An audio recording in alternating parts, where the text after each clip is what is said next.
Okay, so we decided to look at when you're driving and you have one window down, why does the throbbing bass-like sound go away once another window is opened?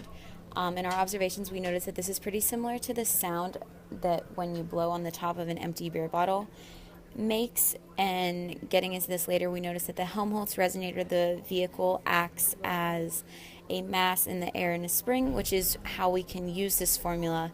And then for the audible noise, we learned that it is from the eddy currents and vortex shredding. So in our first hypotheses, with airwaves matching up with the resonant frequency of the car, dependent on the speed vehicle, we turn out that the air hitting from the front pillar of the car, when the smooth air flowing hits the sudden change in shape, this creates eddy currents in an effect known as vortex shredding. The frequency of the vortices is a function of the vehicle's speed and the size and shape of the pillar. When the frequency of the vortices matches up with the resonant frequency of the car, that's when you get the noticeable resonance, which causes the loud thumping sound. Others have pointed out that the sound of air being pushed out of the car, but I think it's more important to say that this action of the air is actually part of the forcing function for the vibrations and not the reason they become so loud and monochromatic. However, if you open a second window, your resonator may no longer have a sufficiently enclosed volume to act as a gas spring.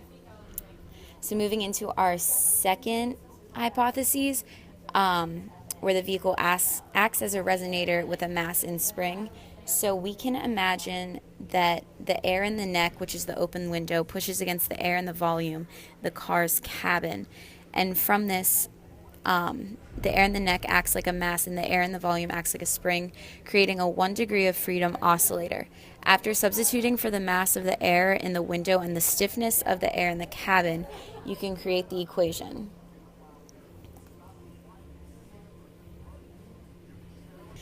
Considering how narrow the window pane is, I think it sounds reasonable that using hypothetical numbers, the effective length of the neck is almost entirely created by the end correction. So going off of this, when you open the window and the neck surface, when you open the window more and the neck surface area will increase, while driving faster should not change the frequency of the resonator. So you just open it more but not changing your speed, that sound goes away. As well as if you open another window, it causes another neck, which accounts for the resonant. So our conclusions is we found that the vortex shredding is responsible for the audible throbbing and the noises, but the blowing of the air is supplied by the motion of the car forcing air into the window. Some last minute thoughts. We thought to test hypothesis 1, we could change the pane of the windshield and how it would come in, and then go from there, see how the speed affects the eddy current. While in hypothesis 2, just starting with the windows open at different amounts, changing the volume of the neck as well as which window would be open. We think these are good ways to test